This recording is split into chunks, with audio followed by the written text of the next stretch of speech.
अक्रूर जी भगवान कृष्ण को बुलाने के लिए मथुरा से वृंदावन आए। कंस ने षड्यंत्र रचा और उस कंस के षड्यंत्र के तहत जब अक्रूर जी गोकुल गांव में पहुंचे तो ब्रजवासियों को पता चल गया ये हमारे लालन को ले जाने आया है, हम अपने लालन को इसके साथ नहीं भेजेंगे। हम कैसे दे दें अपने प्यारे को, हम कैसे दे दें अपने भगवान को। मैया यशोदा तो फपक फपक कर रोने लगी जब उन्हें ये पता चला कि ये मेरा बेटा नहीं है, ये तो देवकी का लाला है। सोचो, आपने जिसे पाल पोस कर बड़ा किया, कोई आकर कह दे कि वो आपका लाला नहीं है, आपके तो प्राण निकल जाएंगे। मैया यशोदा जी नहीं सकती कृष्ण के बिना, लेकिन भगवान कृष्ण ने समझाया, मैया अपने अपने कर्तव्य के लिए सबको जानो ही परे है, मैया तू मुझको जान दे। दाऊ जी का हाथ पकड़ के जब भगवान कृष्ण रथ में बैठने लगे, सुनी हो गई ब्रज की गलियां। बूढ़े बूढ़े गोप, राधा रानी जानती हैं कि ये 100 वर्ष का वियोग है, 100 वर्ष तक अब मुझको अकेले रहना पड़ेगा। जानते हो, पूरी दुनिया में सबसे दयामयी सरकार राधा रानी क्यों है? क्योंकि राधा रानी ने बहुत दुख देखा है, बहुत वियोग देखा है। उस वियोग में, उस दुख में, उस पीड़ा में, इसीलिए तो कोई राधा रानी के द्वारे पर 2 आंख में आंसू भर लेता है तो राधा रानी उस पर करुणा करने लगती हैं कि तू रो मत, जितना रोना था मैंने रो लिया, तुझे कृष्ण से मिलाना है ना, मैं मिलाऊंगी। इसीलिए कृष्ण किसी को मिले या नहीं मिले, पर अगर कोई राधा रानी के द्वारे पर पहुंच जाए तो उसे राधा रानी कृष्ण से जरूर मिला देती हैं। ऐसी है हमारी श्री जी, ऐसी है हमारी बरसाने वाली। सुखदेव भगवान कहते हैं, परीक्षित,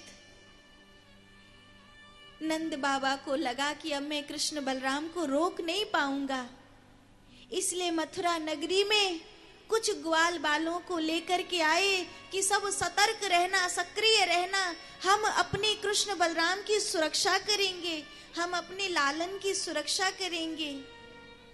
लेकिन जैसे ही भगवान कृष्ण ने मथुरा नगरी में प्रवेश किया, मथुरा वासी तो कब से इंतजार कर रहे थे, हमारो तारणहार आएगो, हमारो पालनहार आएगो, हमारो कृष्ण आवेगो। ये तो फूल बिछाने लगे, हाथी घोड़ा पाल की, जय कन्हैया लाल की, ये तो आनंद करने लगे। एक धोबी था, वहां पे बहुत सारी रजक समुदाय के लोग थे, उनके घर राजमहलों के कपड़े आते थे।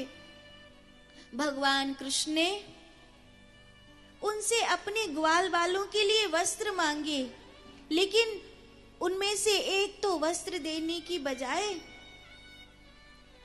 शस्त्र चलाने लगा कि मैं कृष्ण को मार दूं तो कंस मुझे इनाम देगा। तब भगवान कृष्ण ने उस असुर का अंत किया। तब सब धोबी कहने लगे, कंस मरेगो, मरेगो, मरेगो। अब बाय कोई नहीं बचा सके है, अब कंस को कोई नहीं बचा सके है। ऐसा भाव लेके जब सब धोबियों ने घोषणा कर दी तो पूरी मथुरा नगरी में हल्ला हो गया कि वो जो नारायण का अवतार है वो यही बालक है, वो जो नारायण आने वाले थे ना वो यही है, यही देवकी का लाला है, यही देवकी का लाला है। तो एक सुदाम नाम का माली भगवान को रंग बिरंगे फूलों की माला पहनाने आया। एक कुबड़ी कुबजा जिंदगी भर चंदन घिस घिस कर ले जाती थी कंस के दरबार में, आज कंस के दरबार में नहीं लेके गई चंदन, आज कृष्ण के पास लेकर के आई। और कुछ नहीं है उसके पास देने के लिए। कुबड़ी कुब्जा कहती है मेरे हाथ से चंदन स्वीकार करेंगे। और भगवान ने कुबड़ी कुब्जा के हाथ से अपने माथे पर चंदन धरवाया। और जैसे ही उसने भगवान के माथे पर चंदन धरा, भगवान ने उसकी थोड़ी पर धीरे से अपनी उंगली को रखा। और जैसे ही ठाकुर जी ने ऊपर की ओर किया, जन्म से झुकी हुई कुबड़ी कुब्जा सीधी हो गई। पूरी मथुरा नगरी चिल्लाने लगी, कृष्ण कन्हैया लाल की, कृष्ण कन्हैया लाल की। अब तो भैया पूरी मथुरा नगरी कृष्ण के रंग में रंग गई।